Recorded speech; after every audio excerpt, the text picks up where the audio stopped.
Friday nights were always the same for as long as I could remember. See, once I'd gotten the job at the GPO, me and Betty thought that it was the right time to get married. It was a decent wage with the GPO back in those days, and Betty had started teaching the year before, so we already had a fair bit set aside for the deposit. We bought a nice little semi in Stechford, which was just across the road from where Betty was teaching, and we moved in the week after we got married. You never bloody took me on honeymoon, she always used to say when she got annoyed with me, which was more often than not over the years. A house, I'd shout back. A house is better than any bleeding honeymoon. Oh yes, she'd say laughing, living the good life on the Costa del Stechford. We'd both be laughing then. She was never annoyed at me for too long. Anyway, like I was saying, Friday nights were always the same. Back then, before the GPO became BT, we got paid weekly. So wherever we were working, we'd knock off at 3 to go get the wages from the main depot. Me and my pal Mickey shared the works van. I'd have it during the week, and we both got to have it on the weekends as we needed it. Regular as clockwork though, Mickey would start with his begging all the way back to the depot. He was still single, see, and always had a bird lined up for the weekend. I want to take her up the Licky Hills, he'd say, putting on his best choir boy face. What bird is going to go up the Licky Hills with you when you turn up in an old red GPO van, I'd ask him. It'll be too late by then, Mickey would laugh as he rubbed his hands together. And anyway, I'll tell her the Aston Martin is at the garage. Once we got to the depot, I'd always throw him the keys, and he'd do his stupid little dance all the way to the wage hut. I hate to think what went on in that van of a weekend. It always stank of all sorts when he picked me up on the Monday morning. So we'd pick up our wages and Mickey was off like a flash, telling me he had to go and get himself prettied up for his date. Not enough hours in the bloody day to do that, I'd shout as he drove off waving, pipping the horn all the way down Sherlock Street. The daft twat. Still, he lived his life his way, no denying that. Poor sod was in the mulberry bush when the bombs went off in 74. It was a Thursday night, see, so of course I had the van. He never stood a chance, they said, the police. I just hope for the lad's sake it was quick. Oh, I lost track there for a second. Where was I? Oh, yeah, Fridays, yes, Fridays. I'd get out of my overalls and grab a shower at the depot. Well, they always had the hot water running, see. Then I'd change into my civvies and head through town for the 97 bus on Cars Lane. The bus would come about 5 and I'd ride it all the way through Borsley and Stechford, then get off at the Poolway shops. Later though, when the boy was old enough, I'd get off at the top of our road where he'd always be waiting, and we'd walk up to the chippy together. Yeah, my boy. He loved meeting me at the stop, he did. Always excited to know where me and Mickey had been and what we'd been doing. He'd ask 1,000 questions before we even got in sight of the chippy. Calm down, David, all in good time, I used to say as he rattled off question after question. I swear he knew more about my job than I did sometimes. I just want to know, Dad, he'd say as he tugged on me hand. I just want to know everything. He got that from his mother. She'd always be right on the mark with the details, I guess. It was the teacher in her. Don't you worry, love. I'll concentrate on the big picture then, I'd tell her with a wink and a smile. Always made her chuckle. 3 cotton chips, David would shout as we walked in the chippy. I want plenty of scraps with mine. Dougie owned the chippy and always had a laugh with the customers. He was a good bloke, was Dougie. Always had a story to tell you. Usually about him getting into trouble with his missus though. I'll scrap you one of these days, Davy, Dougie would shout back at the boy. It just so happens that I've got plenty of scraps, but I'm only giving them to blue noses today. David would scrunch up his face in disappointment then. See, he was a Villa fan, following after his granddad. There was no way he was going to support the Blues. "I'm joking, Davy," Dougie would eventually say. "I've got scraps for Villa fans too." That unscrunched his face pretty damn quick, I can tell you. Dougie would wrap the fish and chips and then we'd head off home. Davy would always want to carry his for himself until, one Friday, he tripped and they all went over the road. To this day I don't know how he did it. I don't know who was more upset, him or Dougie, when we went back for a fresh portion. He didn't get any scraps that night, I tell you. Betty was always waiting at home with warm plates and a pan full of marrowfat peas. They were my favourite. We handed everything over and I gave her a quick kiss before we went up to wash our hands. While we were doing that, Betty dished everything up. We came downstairs to a feast, I tell you. Me with me extra peas and a cold bottle of pale ale, David with his scraps and his orange squash, and Betty with a bread and butter and a glass of white wine. I always smiled when I saw she'd poured herself a glass of wine. More often than not, I knew I was on a promise then. I'd have been happy if she poured herself a glass of wine every night, to be honest, but you took what you were given in those days, especially once we'd had David.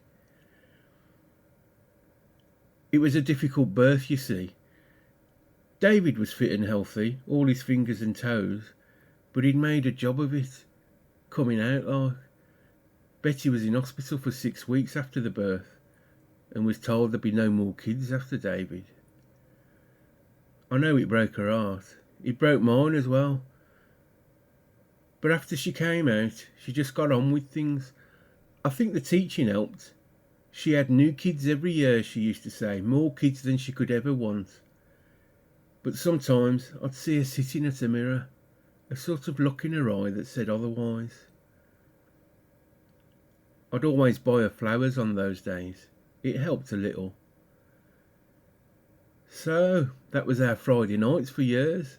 After supper, we'd stick the TV on and watch whatever was on, with me and Betty snuggled up on the couch and David with his drawings and his toys. We were happy for so long. And then, I'm not sure when it was exactly, 84 or 85 I think it must have been. David was home from university for a bit. Betty was so proud of him, going to Oxford. All I knew about Oxford was the boat race and all them clever kids on University Challenge. "What kind of boat race is that with just 2 boats?" I'd joke, but David would just roll his eyes and shake his head at me. "I've got something to tell you," he told us after we'd had our fish and chips. I think Betty already knew, to be honest. They had always been thick as thieves once he'd done his O-levels, so I doubt it came as a surprise to her when he said it. "What do you mean, gay?" I said. "You mean happy, do you? Surely not one of them homosexuals." "We prefer to be called gay these days, Dad," he said. "Well, what do you want to be gay for? There's plenty of nice looking girls out there." "It's not a choice, Dad," he tells me. "I've felt this way for a long time now." Well, I blew up, didn't I? Said stuff I shouldn't have said. But it wasn't what I was brought up with, people being gay. I mean, it was illegal when me and Betty grew up. There must have been a good reason for that, surely. When David came out, that's what they say apparently, you'd sometimes see one on the telly, singing their songs and that. I mean, you could barely tell what you were looking at sometimes, boy or girl. Why be one of them was all I was trying to say. Why make life so much harder for yourself than it needs to be? Well, whatever got said, it wasn't what he wanted to hear. I just walked out and left the pair of them crying, went down the pub to cool down. It was all too late though. By the time I got back, David had gone, packed his bags and gone, just like that. Betty was livid with me. For good reason, of course, saying I was closed off, old-fashioned, and used a few other words that I just didn't understand. I knew they were bad ones though, the way she said them. I tried apologising, of course I did, but David wasn't having any of it. He said the damage was done. That hurt, that did. Really broke my heart proper, it did. I know it spoilt things with me and Betty as well. She said it didn't once the dust had settled, but I knew her better than that. And I know that she kept trying to sort it out with David as well. Never stopped. But I'd know it in her voice once she got off the phone after speaking with him that it had done no good. We carried on though, muddled through as best we could. We went on walking holidays and cruises to everywhere. Some of the things I've seen, I tell you, blow your mind, they would.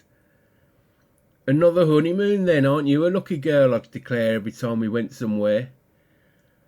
I'd rather have been lucky in life, she'd always snap at me. I knew she was joking though. At least I think she was. In 2010, we both retired on the same day. She was a headmistress by then, and I left BT as a systems manager. We had a joint party to celebrate, and about halfway through the night, I saw David walk in. Jesus, we must have stared at each other for 5 minutes before one of us moved, like two gunslingers at a showdown in one of my favourite westerns. Of course, I moved first. I had to.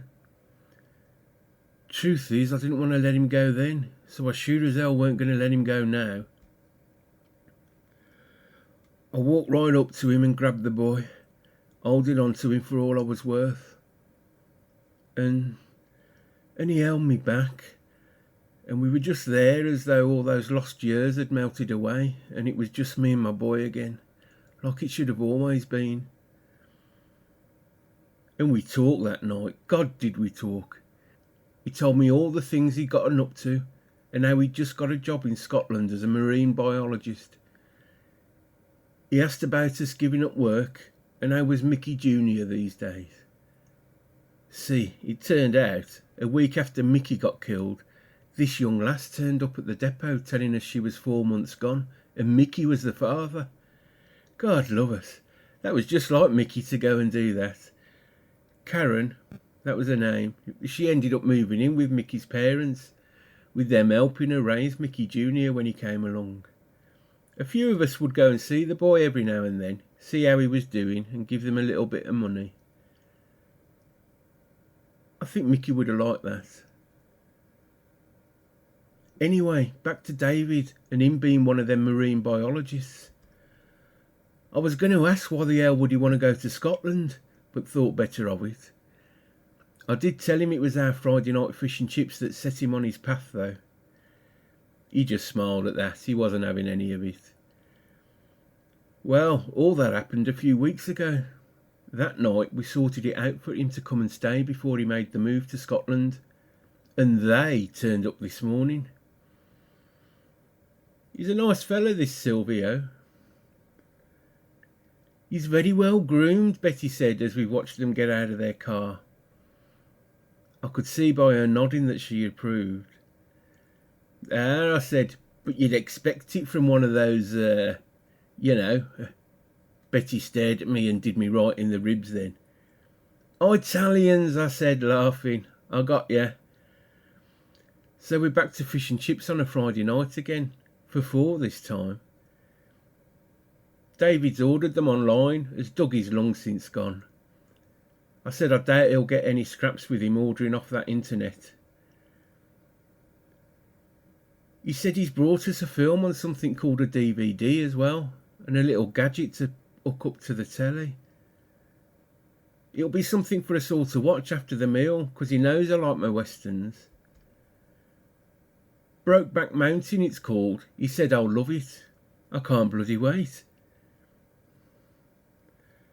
Betty, shall I pour you a glass of wine, my love? Was that a yes?